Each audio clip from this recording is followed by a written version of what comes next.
घर घर जले हैं अवध में पिया, आज लौटे अयोध्या में रघुवर सिया। 14 बरस का वनवास पूरा करके जब भगवान राम अयोध्या लौटे थे तो वहां की प्रजा ने घी के दीपक जलाकर स्वागत किया। और अब तो 500 बरस बाद भगवान का वनवास खत्म हो रहा है, अवध में राम आ रहे हैं। नमस्कार, मैं हूं रोहित सिंह सावल।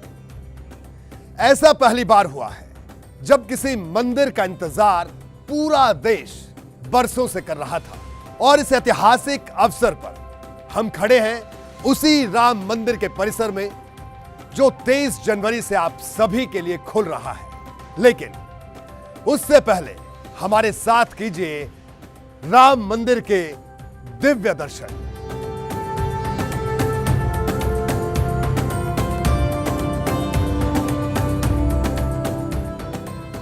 कैसा बना है अयोध्या का भव्य राम मंदिर? राम मंदिर में कहां और कितनी दूर से होंगे रामलला के दर्शन? आपके मन में ढेरों सवाल होंगे। एबीपी न्यूज ने न सिर्फ मंदिर का जर्रा जर्रा बनते देखा है, बल्कि आपके लिए वो सारी जानकारियां जुटाई हैं जिससे न सिर्फ आप घर बैठे रामलला के दर्शन कर पाएंगे, बल्कि जब भी आप राम मंदिर आएंगे तो हर कदम की पूरी जानकारी आपके पास होगी। एबीपी न्यूज की एक्सपर्ट टीम ने मंदिर का ऐसा मॉडल तैयार किया है जो हूबहू मंदिर जैसा है।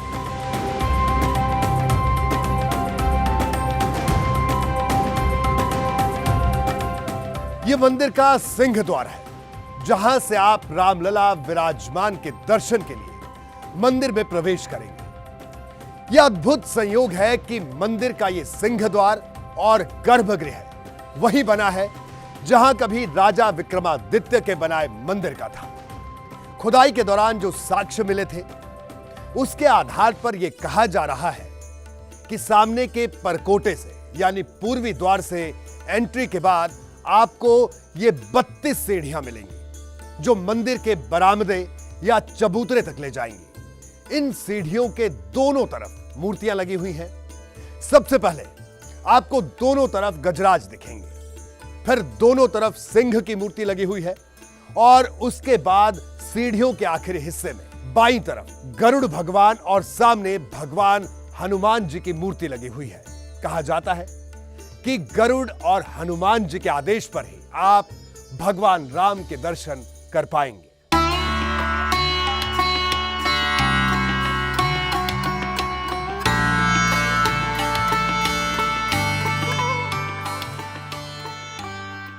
यह अद्भुत संयोग है कि मंदिर का यह सिंह द्वार और गर्भगृह वही बना है जहां कभी विक्रमादित्य के बनाए मंदिर का था। सिर्फ ये मूर्तियां ही नहीं, पूरा मंदिर राजस्थान के भरतपुर में वंशी पहाड़पुर के सैंडस्टोन से तैयार किया गया है। इन पर नक्काशी चमकती भी है और सॉफ्टनेस के कारण जल्दी भी होती है।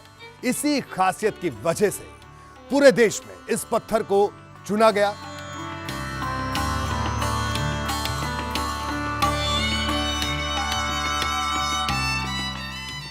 अब सीढ़ियां चढ़कर हम उस बरामदे तक पहुंच चुके हैं जहां सामने सोने का दरवाजा है और उसके आगे है रामलला की मूर्ति। शास्त्रों के हिसाब से मंदिर जब बनता है तो निर्माण ऐसा होता है कि सामने से सीधे भक्त को भगवान के दर्शन हो। यहां भी आप इस मुख्य द्वार से ही सीधे रामलला के दर्शन कर पाएंगे। आपको इसके वास्तुकला के बारे में भी बता दें।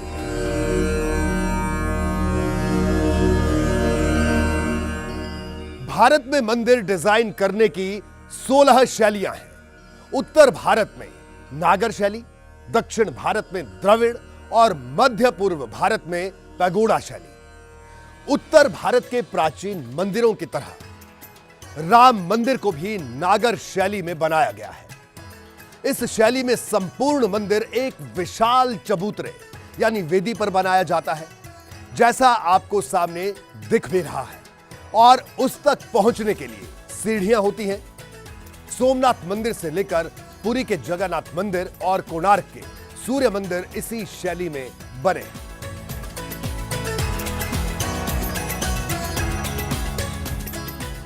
मंदिर में प्रवेश से पहले सोने से मढ़े इस दरवाजे की कहानी आपको बताते हैं। महाराष्ट्र के चंद्रपुर से आई सागौन की लकड़ी से यह दरवाजा बना है। पहले दरवाजे पर नक्काशी की गई और फिर कॉपर प्लेट चढ़ाकर मोल्डिंग तैयार की गई। फिर इन दरवाजों को दिल्ली भेजकर वहां इन पर सोना मढ़ा गया है। इन दरवाजों पर हाथी, कमल दल, झरोखे जैसे डिजाइन और ज्यादा इनको भव्य बनाते हैं। हिंदू धर्म में शुभ के जो भी प्रतीक होते हैं उन चिन्हों को दरवाजों पर उकेरा गया है। प्रवेश द्वार पर लगा दरवाजा, यह दरवाजा 14 फुट ऊंचाई का है और ऐसे कुल 14 दरवाजे पूरे मंदिर में लगे हैं। चलिए अब मंदिर में प्रवेश करते हैं।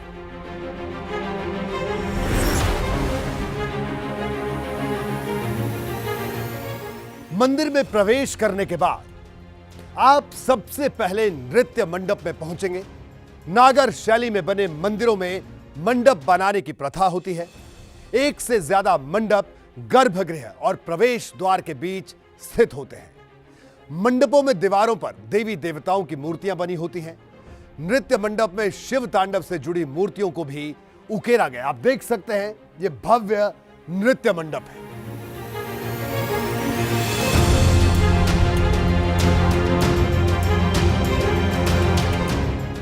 खंभे पर बनाई गई इन मूर्तियों में से एक को बनाने में 12 से 15 दिन का वक्त लगा। एक खंभे पर ऐसी 16 मूर्तियां बनाई गई हैं। आप हर मंडप को उनकी खंभों पर बनी मूर्तियों के हिसाब से भी पहचान पाएंगे।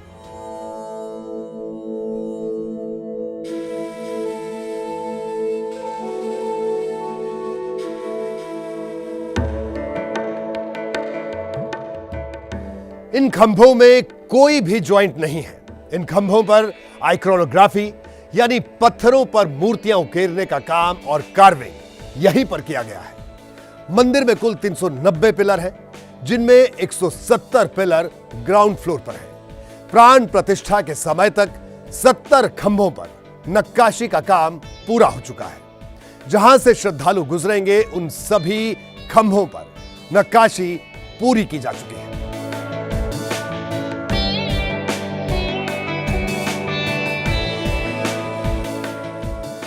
राजस्थान से आए कारीगरों ने इन पिलर्स को खड़ा किया है। 2 पत्थरों के बीच कॉपर के क्लिप्स लगे हैं। पत्थरों को ऐसे रखा गया है कि उनके बीच जगह नहीं है। बाकायदा CBRI यानी central building research institute Roorkee ने इसकी गुणवत्ता की जांच की है और उनकी रिकमेंडेशन को आधार बनाकर ही इस तरह से पूरा स्ट्रक्चर तैयार हुआ है।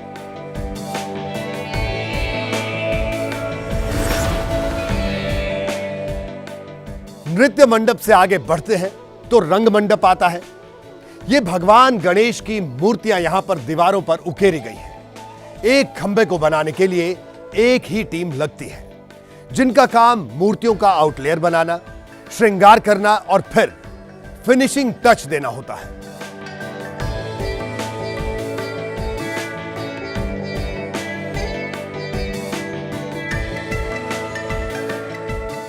अब हम आ चुके हैं सभा मंडप यानी गूढ़ मंडप में। यह सबसे बड़ा और ऊंचा मंडप है, जिसके बाद सीधे गर्भगृह के दर्शन होंगे। भक्तों को यहीं से अपने आराध्य श्री राम के दर्शन करने होंगे। यहां पर खंभों में भगवान विष्णु से जुड़ी मूर्तियां उकेरी गई हैं। यहीं सामने लगा है सोने का मढ़ा यह दरवाजा।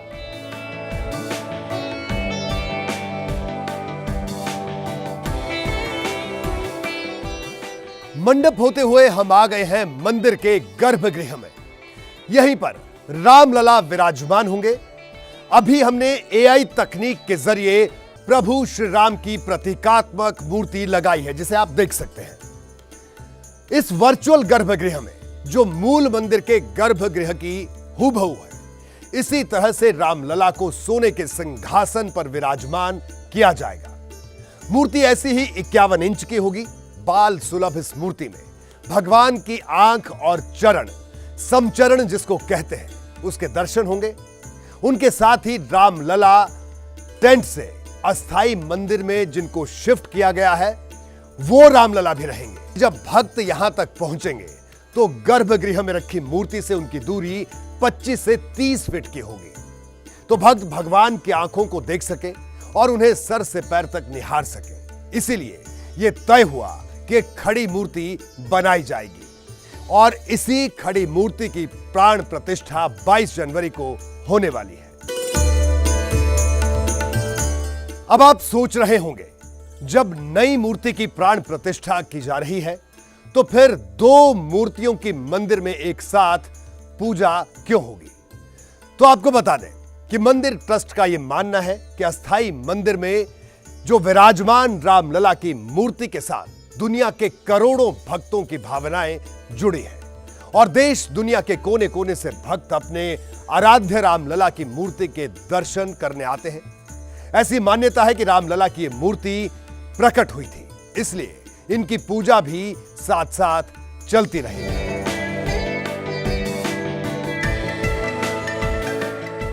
क्योंकि ये गर्भगृह होगा, इसलिए यहां आसपास कोई खिड़की नहीं होगी।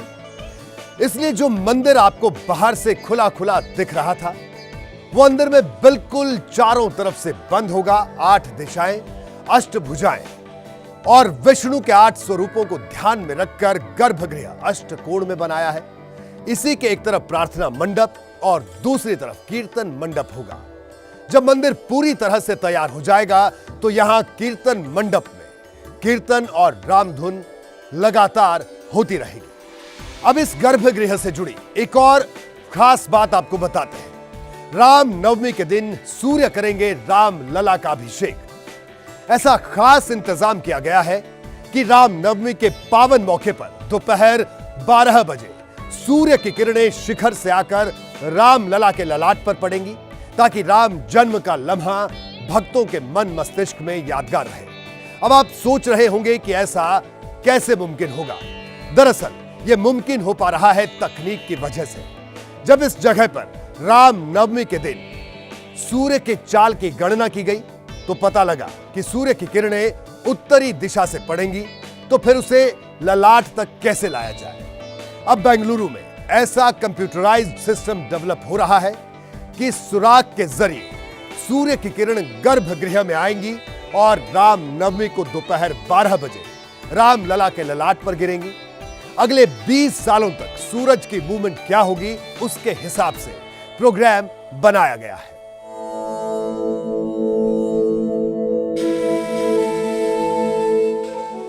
यह मंदिर का दक्षिण द्वार है। गर्भगृह में दर्शन के बाद भक्त दक्षिण द्वार से नीचे उतरेंगे इन्हीं सीढ़ियों के जरिए। यहां से भक्त सीधे परकोटे में पूर्वी गेट से प्रवेश करेंगे, जो जगह मैंने आपको शुरुआत में दिखाई थी। वहीं से भक्त परकोटे में परिक्रमा करेंगे और उसी गेट से बाहर निकल जाएंगे। यह मंदिर का उत्तरी द्वार है। यहां से वीआईपी एंट्री का प्रावधान है। यह पूरा एरिया 2.7 एकड़ का है, जिसमें 57,000 स्क्वायर फीट में मंदिर बना है। अब आपको अन्नपूर्णा मंदिर के बारे में बताते हैं। पुराणों में जिस सीता रसोई का जिक्र है, लोगों की भावनाएं थी कि सीता रसोई को भी जोड़ा जाए, तो मंदिर ट्रस्ट ने तय किया कि यहां पर एक अन्नपूर्णा का मंदिर होगा, जो कि शक्ति का मंदिर माना जाएगा और यहीं से भगवान के प्रसाद की व्यवस्था होगी। जो प्रसाद बनेगा वही भगवान को भोग लगाया जाएगा।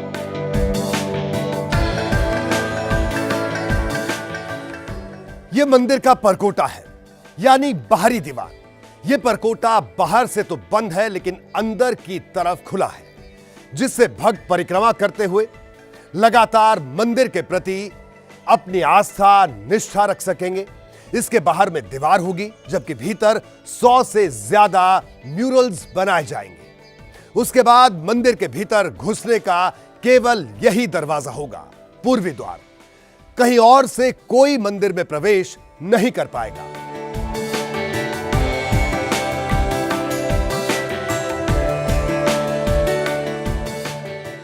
आगे बढ़ने से पहले हम आपको बता दें कि इस पूरे मंदिर में कहीं भी लोहे का इस्तेमाल नहीं किया गया है, क्योंकि लोहे की आयु होती है 90 से 100 साल। अब चूंकि मंदिर कम से कम 1000 साल के लिए बनना था, तो लोहे को किया गया ना, और पूरा मंदिर पत्थर से तैयार हुआ। और ये जो पिलर आप देख रहे हैं, उनमें सिर्फ कॉपर की क्लिप के इस्तेमाल किया गया है, वो भी 2 पत्थरों को जोड़ने के लिए। उनमें भी कहीं लोहा स्टील नहीं लगा है।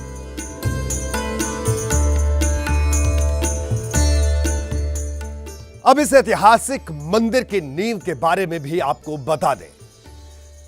जब यहां की मिट्टी की जांच हुई तो पाया गया कि सैकड़ों साल पहले सरयू नदी यहीं से गुजरती थी। इसलिए नींव के लिहाज से यहां की मिट्टी इतनी मजबूत नहीं है कि 1000 साल के लिए मंदिर को मजबूती दे पाए। तो तय हुआ कि यहां ऐसी मिट्टी लाई जाए जिस पर मंदिर मजबूत बने। तो हुआ यह कि 2.5 एकड़ जमीन की मिट्टी को बाहर निकाला गया और टेक्नोलॉजी के जरिए मिट्टी में सीमेंट और केमिकल मिलाकर ऐसा मिक्सचर तैयार किया गया जिसमें पत्थर जैसी गुणवत्ता हो जाए। पहले 15 मीटर की खुदाई हुई और फिर उसमें 47 लेयर मिट्टी के डाले गए, जिस पर यह भव्य मंदिर बनकर तैयार हुआ है। इस मंदिर में कोई बेसमेंट नहीं है।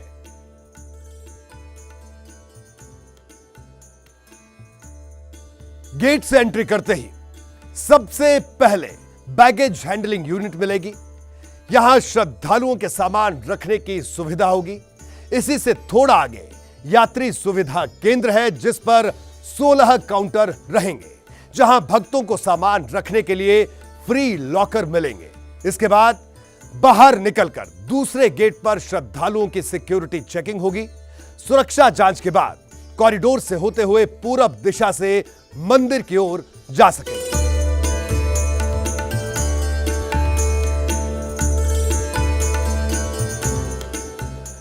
करीब 3,500 मजदूरों की मेहनत का यह नतीजा है कि 40 महीने में मंदिर का पहला फेज पूरा हो गया है। प्रथम तल पर राम दरबार सजना है। देश दुनिया के श्रद्धालुओं की उम्मीद का यह मंदिर अब आपके स्वागत के लिए तैयार है। हमने आपको राम मंदिर के वर्चुअल दर्शन करवाए। हम ये दावे के साथ कह सकते हैं कि जब आप मंदिर दर्शन करने के लिए आएंगे तो इससे कहीं ज्यादा सुखद अनुभूति आपको होगी।